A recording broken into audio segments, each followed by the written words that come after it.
No bloco do programa de hoje, Baixada em Foco. Aí na tela você vai ver as formas que você tem de participar do nosso programa.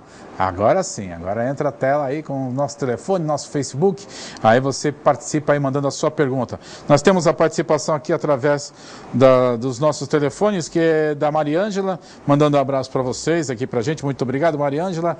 O Ademário também, dizendo que o programa está muito bom, que o assunto é legal. Obrigado, Ademário. Um abraço para a gente também da dona Ondina. E também do Noel, mandando um abraço para a gente. E eu agradeço e retribuo um abraço para vocês também.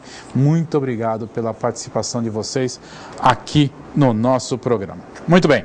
Qual a diferença entre hipnose clássica, de palco e ericksoniana? Eu consegui falar certinho, hein? Caramba. Falou mesmo. Vamos lá. Então, o Thales falou um pouquinho, né, da ericksoniana, que ela veio do Milton Erickson, que é o que a gente vem mais usando. Tem nada a ver com o telefone, né? Não. E hoje em dia a gente tem utilizado mais essa, né? A hipnose de palco é aquela hipnose que você sugestiona a pessoa, você induz a pessoa a fazer algo para mostrar que você tem um poder sobre o outro. É como faz aquele o Sérgio Fuentes, né?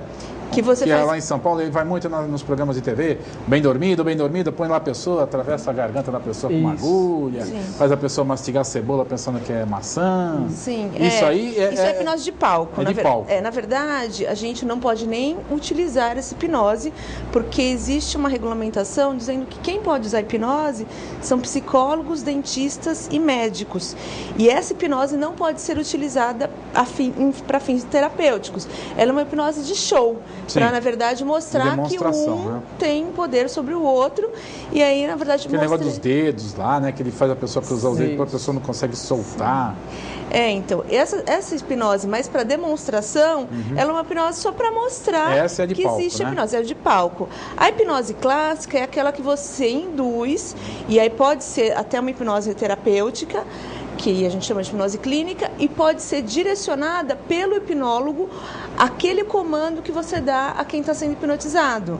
Então, você diz o que o outro vai fazer. Só que o outro só vai fazer algo se ele também quiser, porque a pessoa hipnotizada não perde a consciência. Ela está hipnotizada, mas se você der um comando que for totalmente contrário aos valores, aos princípios, aquilo que ela acredita, ela não faz. Ah, é? Ela não faz, exatamente. Eu pensei que tinha o psicólogo, no caso, ali teria controle completo. Não, porque a pessoa ela está consciente do que está acontecendo, e se aquilo violar o que ela acredita, ela não obedece o comando. E se o que ela acredita, essa violação do que ela acredita, seja o caminho para a solução do problema dela, como é que ela vai lidar com esse conflito? Então, por isso que a gente usa a ericksoniana, porque a ericksoniana, você vai, que nem o Thales falou, você vai colocando a pessoa num grau de relaxamento tão profundo que ela está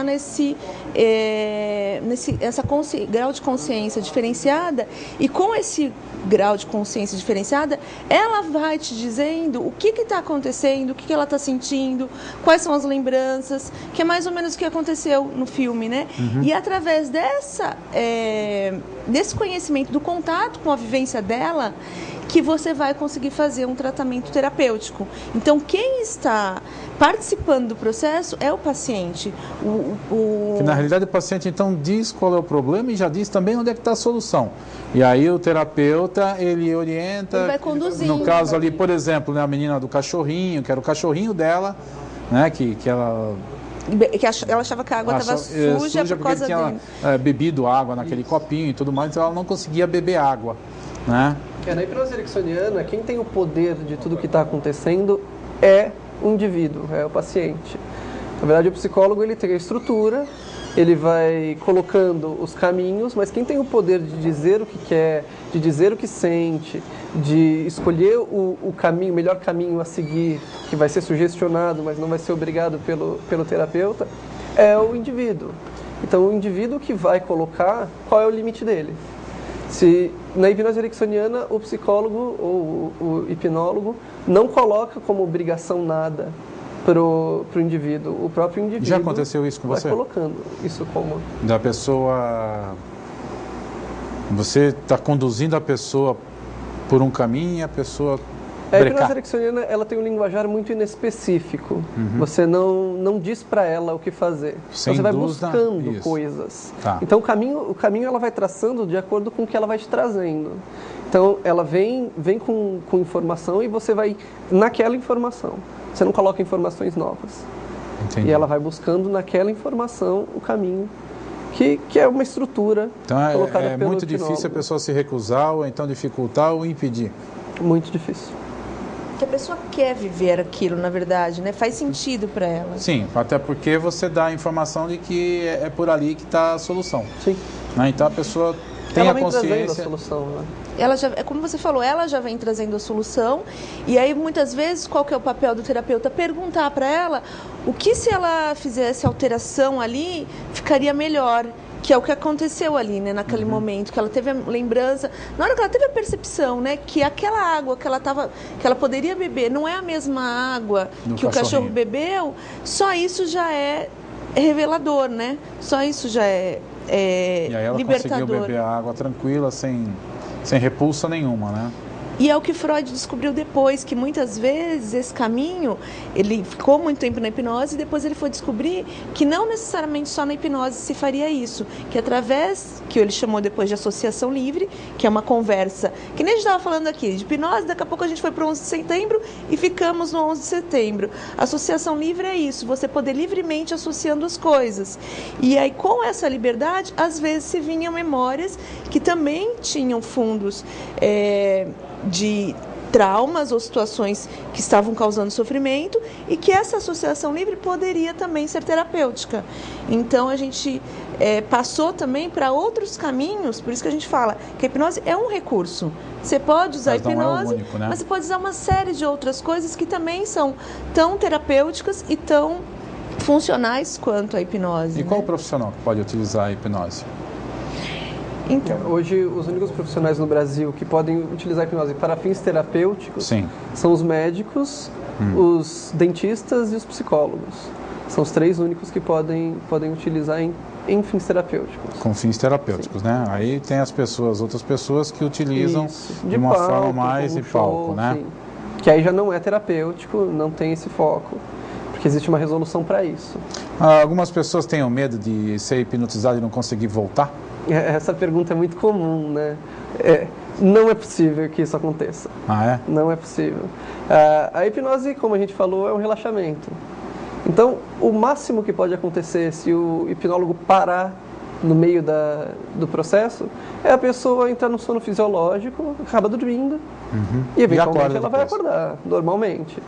Não tem como ir e não voltar, porque ela não foi para lugar nenhum, ela está ali o tempo todo. Está ali, E não tem esse comando, não existe, porque as pessoas têm esse medo, né? Não existe essa possibilidade. O ser humano tem a tendência a ter medo do desconhecido, né? Sim. Eu acho que é isso, né, Carlão? As pessoas veem a hipnose, primeiro como mostra muito, porque é o que se vê da hipnose, a hipnose de palco, né? Sim, é o que se mostra na TV. Sim, que é o que chama atenção, né? Sim. Não é que, por exemplo, que nem a gente está fazendo aqui agora, a gente está conversando, é um assunto sério.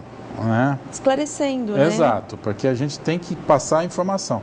No palco, não, a gente pega e coloca a pessoa aqui, aí vem, faz movimentos e aquela coisa toda, que também é uma forma, né? Mas não é o que nosso foco de hoje.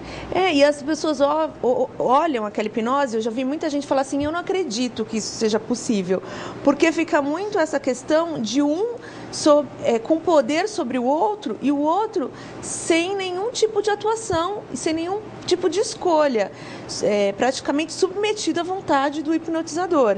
E isso que eu acho que gera tanta fantasia, né? Essa era a pergunta que eu tinha aqui para te fazer. Se o hipnotizado obedece qualquer tipo de comando. Então, na verdade, ele está obedecendo, quando eles fazem essas hipnoses de palco, né? O que eles estão fazendo? Eles estão, geralmente, se você tem uma plateia e você vê que você quer aplicar uma hipnose, você faz alguns testes. Tem pessoas que são mais sugestionáveis a entrar em hipnose. Por quê? Porque elas querem que alguém as conduza. Entendi. Então, essa pessoa, se você está num público grande e você já percebe que tem alguém ali, você faz uma hipnose, que nem você falou, aquela de segurar a mão, né? De travar os dedos. Tá colado, né? E aqui tem colas no seu dedo. Na verdade, quando você está falando assim, vai imaginando a cola escorrendo pelo seu dedo. Aí você fala, não, agora você vira a mão e você vai ficar com as mãos coladas. E aí quanto mais você aperta o seu braço, mais essa cola não solta das suas mãos. Ou seja, a única coisa que eu estou falando para a pessoa faz pressão para dentro para os seus dedos continuarem juntos. Só que a pessoa que está sugestionada, ela começa a acreditar que alguém está deixando o dedo dela colado. Quem está fazendo a força para dentro é ela. Se ela quiser parar de fazer força para dentro, ela faz isso. E o dedo solta. Na verdade, eu estou querendo que alguém me diga que tem um poder de interferir em mim. Então, por isso que fica parecendo que é algo tão mágico. Abstrato, né? Não é mágico, na verdade, é um comando. Se eu fizer isso e fizer força para dentro, é lógico, né? Que eu não vou ter força, você não vou soltar os dedos, porque eu estou fazendo isso, pressionando meu braço, e na verdade, se eu fizer isso, eu estou no controle. Então, a pessoa hipnotizada, ela sabe o que está acontecendo e ela pode, a qualquer momento, parar de fazer, desde que ela não queira mais fazer hipnose. Agora, tem uma coisa que eu acho que é importante, né, Thales, a gente trazer, que é o vínculo de confiança entre quem aplica a hipnose e o eu acho paciente. Que isso é importantíssimo, né? É o mais importante, né? Eu acho que... Bom, tem uma pergunta aqui que chegou através do nosso WhatsApp, pergunta do João Campos. Ele gostaria de saber um exemplo prático de terapêutico de hipnose que o Thales ou a Priscila já tiveram em consultório. A hipnose ela pode ser utilizada, como a gente falou, para fobias, para alguns traumas. E no consultório isso é muito recorrente. Sim. Pessoas com traumas de diversas coisas, desde barata, que nem a gente já falou, altura e tudo mais. Você lembra de algum assim menos comum? Menos comum? Um trauma assim... Os traumas, os que me aparecem são muito parecidos, né? São traumas comuns entre as pessoas mesmo. Medo de altura, medo de avião, medo de escada rolante. Falar em público é muito comum. É muito comum. Tem pessoas que têm medo de andar de carro. Isso tudo é o quê? Insegurança? Isso tudo... Falar em público é insegurança. Depende da pessoa. Para cada um... Tem uma coisa. Para cada um é o medo de alguma coisa. A gente não pode generalizar isso, né? Talvez exista alguma coisa na história daquela pessoa que dê algum caminho para que isso exista. Por isso também que a gente costuma utilizar a hipnose como uma das ferramentas. Porque utilizar só essa ferramenta na hora que essa pessoa chega é generalizar essa pessoa. É muito pontual, né? Aqui a gente estava conversando um pouquinho antes de começar o programa. Se utiliza a hipnose, por exemplo, medo de falar em público. A pessoa não consegue falar em público. Você vai, através da hipnose, você consegue consertar, vamos dizer isso. Você... mudar o sintoma. Exato, ali na hora. Mas você não corrigiu o que tem por trás disso. A fonte da coisa, né? Não necessariamente. O que causa esse problema. Então, isso aí pode transferir para um outro lugar. Exatamente. Gostaria que você explicasse melhor isso aí. Isso pode acontecer. Pode acontecer de o que ela tem por trás da fobia ou do medo que ela tem. Digamos que essa pessoa que tenha medo de falar em público passou por um vexame muito, muito sério um dia. Em isso público, aí ela pode voltar a falar em público depois. Mas essa insegurança dela, esse medo dela pode migrar para algum outro comportamento. Se for feito só na hipnose, a pessoa for ali, pronto, a partir de agora você consegue falar em público numa boa. Se não buscarmos a causa primeira disso, sim. Por isso que a Priscila falou no início que é legal de fazer a terapia, que é para ir buscar a causa. Você falou, agora eu lembrei de um caso sobre falar em público. Foi num curso até, né, que a gente estava trabalhando, há muitos anos atrás, e aí o rapaz, ele era ator. E ele... toda vez que ia subir no palco, ele tinha um sofrimento muito grande. Ele começava a passar muito mal, ele tinha que se superar muito para subir no palco. Imagina, a profissão dele era ator e toda vez que ele ia subir no palco, ele passava por esse sofrimento. E aí ele acabou passando por um processo, né, e depois acabou compartilhando com a gente, que ele foi descobrir que o trauma dele iniciou quando uma professora de maternal, ele era muito pequenininho, não deixou ele ir ao banheiro e ele acabou fazendo xixi na classe. E aí, nesse momento, os amigos tiraram muito sarro e ele ficou ridicularizado. Então, toda vez que ele ia se expor a um público, ele tinha medo de ser ridicularizado. Então, o caso dele foi medo, né, de ser visto como ridículo. Tem um problema, não é não? Sim. E depois disso foi assim, visível a mudança dele. Ele subia lá, ele cantava assim, ópera, começou a se apresentar, mudou, porque realmente isso estava aprisionando ele, né, com essa mudança. É isso que eu acho, né? Que não existe, vou falar um negócio aqui que não existe ninguém normal, né? Isso não existe mesmo, tá, gente? Isso aí, a pessoa mais normal do mundo que você imaginar, ela tem um probleminha. Tem um fio desencapado lá, com certeza. Mas não existe ninguém normal. Todo mundo tem um problema.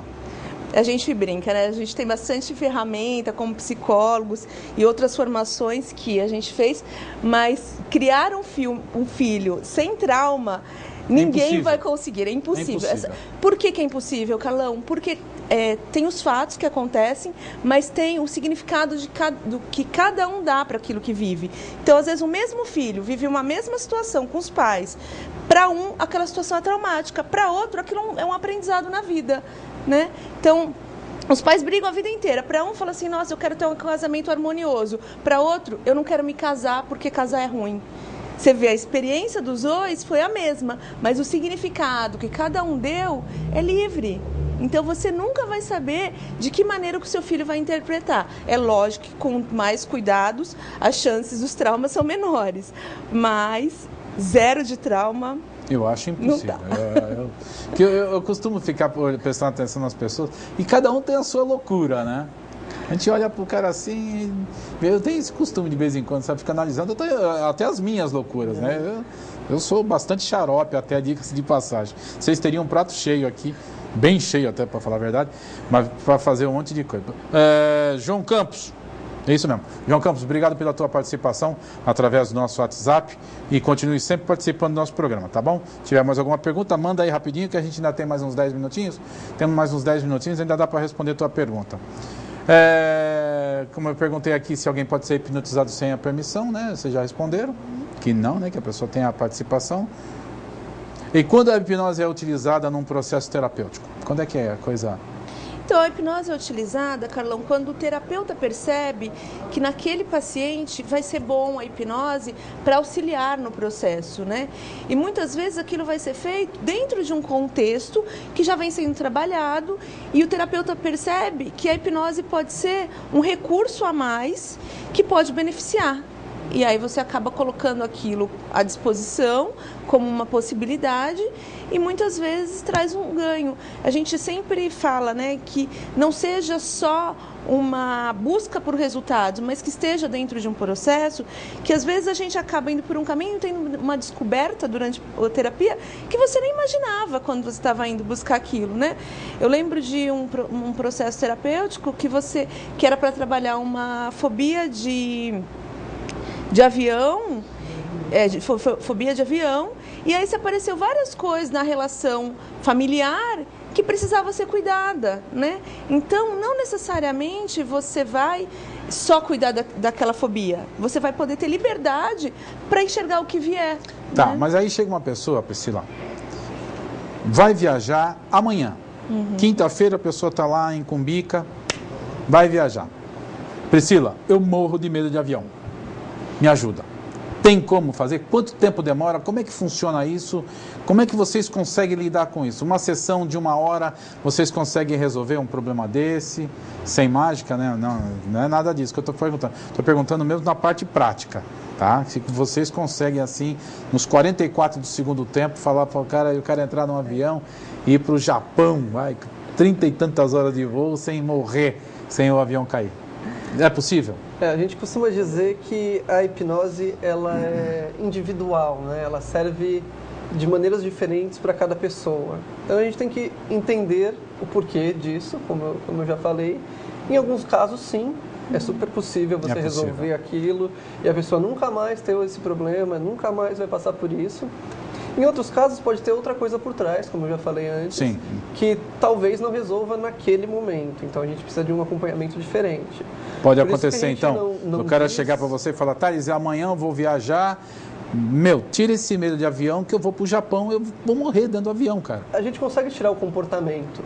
O comportamento que a pessoa tem nesse momento de pânico, a gente consegue alterar esse comportamento com algumas técnicas e fazer com que ela não tenha esse comportamento igual ao que ela já teve ou como ela acredita que vai ter. Só que o que não significa que isso vai deixar de existir dentro dela. Então, às vezes pode acontecer disso sumir, nunca mais aparecer e resolveu. Outras vezes precisa de um acompanhamento mais profundo para buscar mesmo o que tem mais ali. Maravilha. A pergunta do Uriel Vilas Boas, de Santos. A hipnose é utilizada para psicologia... psicologia ou física? Terminada a sessão, o hipnotizado lembra de alguma coisa? Ótima pergunta também, as pessoas sempre perguntam isso. Sim, a pessoa lembra de tudo que aconteceu. É possível dar um comando para a pessoa não lembrar, só que não é utilizado. A pessoa lembra de tudo que acontece. Até por ética, né? No caso aí a ética entra, no caso de vocês, mas que controla a pessoa lembra de tudo que aconteceu, até porque no momento que ela está falando com você, no momento que está acontecendo isso, ela está consciente. Ela sabe o que está acontecendo. Ela não é como se ela estivesse num sono profundo e não soubesse o que aconteceu quando acordou. Ela sabe tudo o que está acontecendo ali, sim, ela vai lembrar. E a primeira parte da pergunta eu não sei se entendi. Eu também não. A hipnose é utilizada para psicologia ou física? Deve ser para a parte física do corpo? Não. Eu não sei, sinceramente eu não sei. Uriel, porque dentista, médico, deve estar falando do corpo. Será que é isso? Porque como a gente fala... O dentista, como é que ele usa isso? Para tirar o medo do motorzinho ou a dor do motorzinho? Ele pode utilizar para anestesia, ele pode utilizar para tirar o foco do barulho, se a pessoa tem medo do barulho. Porque o barulho do motorzinho do dentista é muito comum, né? É horrível, comum, né, gente? Pode ser utilizado para as duas coisas. É possível utilizar também, algumas pessoas utilizam isso já em si, para fazer tatuagem, para não sentir dor. A analgesia é muito comum. Como é que uma pessoa... É possível fazer uma auto-hipnose? É possível fazer uma auto-hipnose. E o que a pessoa poderia fazer de auto-hipnose? Por exemplo, vamos falar aqui agora praticamente. O pessoal que está assistindo a gente aqui agora, vamos pegar uma coisa muito comum aí do dia a dia, vai? Se depilar, mulher, na hora da depilação... É uma dor que você tem, né? Que se você for fazer com cera, de estar puxando ali. Isso você pode fazer um transe hipnótico. Faria? Como é que entra nesse transe? O transe hipnótico o que a gente falou? Foco no celular, você não está num transe hipnótico? Sim. Você vai tirar o teu foco da dor, que naquele momento, que geralmente quando você está ali passando por uma situação que gera dor, assim como a tatuagem que a gente falou, qual que é o foco? Na dor. O que você faz? Nós conhecemos pessoas Desvirtua. Que põe uma música, ou fecha os olhos e vai para um lugar que gosta muito, uma praia, um campo, uma viagem boa que você teve, que tem sensações ótimas, você vai para esse lugar e lá você vai estar vivendo as tuas sensações. Então, qual que é o teu foco? Nessa experiência que você escolheu mentalmente, porque o teu cérebro, na hora que você cria uma vivência emocional, ele escolhe viver aquilo, se você for para lá e ficar ali. E aquilo que está acontecendo paralelamente, você está com menos foco. É que nem agora, tem um monte de coisa acontecendo, mas você não está pensando na temperatura da tua mão direita. Não. Mas agora você pensou. Sim. Por quê? Porque você deu foco para isso. Vou até contar uma parte prática que você está falando aqui agora, eu estava puxando. Eu fiz uma viagem ano passado, eu fui para Foz do Iguaçu. O nosso voo foi um voo desconfortável, porque o avião ele não estava com turbulência, mas eu notava que o avião ele balançava no eixo dele o tempo todo. E aquilo foi me dando um certo enjoo, uma coisa incômoda. E eu comecei a me sentir meio mal. Eu falei, caramba, não ligo para avião, eu adoro avião, até diga-se de passagem. E tinha umas 3 ou 4 fileiras na minha frente, tinha uma senhora com 2 crianças, que essas crianças estavam fazendo uma bagunça. se divertindo. A molecada estava brincando na hora da decolagem. Foi em decolagem em Congonhas. Vocês sabem, a decolagem de Congonhas você levanta quase 45 graus, né? Mais de 45 graus. E foi um negócio desconfortável. Uma molecada ria. E aí eu comecei a fazer isso. Eu comecei a notar que estava desconfortável. Aí eu comecei a prestar atenção na brincadeira, nas gargalhadas das crianças. Mudou teu foco. Mudei o foco, exatamente. Você escolheu o foco que você quis dar. E aí você não ficou mais percebendo o que estava acontecendo. Não fiquei incomodado. Eu desci do avião depois, lá em Foz do Iguaçu. É que nem quando a gente desce do navio, tá? Fiquei balançando o resto do dia. Fiquei tonto. Você entendeu?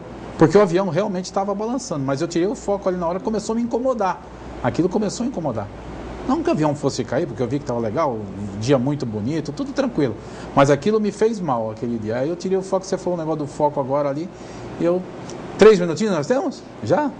Quando o bate-papo é bom, passa rápido, Mas né? É legal você falar isso, porque tem gente que tem foco em tudo de ruim que acontece na vida. E aí fica hipnotizado por tudo que não é bom. Pro negativo. Pro negativo. E tem gente que tem foco em tudo que acontece na sua vida, tirar um aprendizado, crescer. E às vezes a mesma vida que as pessoas levam, uma é ótima e outra é péssima. É a opção quem faz a pessoa, do né? foco que você está dando. Aonde você está hipnotizado? Pelas coisas que você quer, pelas coisas que você busca ou pelas coisas que você não gostaria que acontecesse? Então, na verdade, o que a gente fala é que tudo é hipnose, né? A gente vive o tempo inteiro. Então é possível todo mundo se auto-hipnotizar todos os dias, né? Eu acho que todo mundo faz isso. Não é possível, né? Como acontece. Nós vivemos hipnotizados pelo trabalho, pelas cobranças. Inclusive as pessoas que estão assistindo estão hipnotizadas assistindo. Sim, estão prestando atenção na gente, o que é muito bom. Né? Dá um comando aí para quarta-feira, tá todo mundo assistindo novamente. Com certeza. Bom, como faltam 2 minutinhos agora, já não faltam mais 3, Priscila, muito obrigado pela tua participação aqui mais uma vez. Eu que agradeço, Carlão, prazer te receber aqui. Prazer. Tem algumas perguntinhas aqui que não deu para a gente abordar, que a gente vai fazer isso numa próxima vez, tá bom? Mas pode também mandar para o meu e-mail se precisar, e aí eu respondo também. Se chegar mais alguma pergunta, então aqui a gente passa para você, mas no futuro. Os contatos, o pessoal já sabe direitinho. Sim, é Priscila Alves, psicóloga@uol.com.br. Esse é o teu e-mail, né? E o telefone é 3022-8019. Tá, não precisa correr anotar aí não, pessoal, que já vocês vão ver aqui nos créditos finais do programa, vai estar ali, você pode anotar tranquilinho lá, sem correr, sem nada, tá bom? Priscila, obrigado, viu, querida, pela sua participação, Carlão, tá bom? Prazer estar aqui. Thales, seja muito bem-vindo aqui dessa primeira vez, volte sempre. Obrigado. Contato do Thales. Meu contato é psi.thaleспaiva@gmail.com. Psi, né? PSI, de psicólogo. .thaleспaiva@gmail.com. E o Thales é com TH. THLES. E o telefone 13-99159-8651. 99159-8651. Beleza, então. Se tiver dúvidas, perguntas, também pode me mandar. Pode fazer contato com vocês aí, né? Beleza. Obrigado então, pessoal. Bom, pessoal, estivemos com vocês nesta noite aqui falando de hipnose, certo? Se você quiser que alguém assista, já sabe, final de semana estará nas redes sociais o programa na íntegra, você vai assistir e também durante toda a nossa programação aqui no canal, você vê as reprises. Quarta-feira que vem estaremos de volta aqui com mais um Baixada em Foco, com novos convidados e novos assuntos. Um abraço para todos, até lá!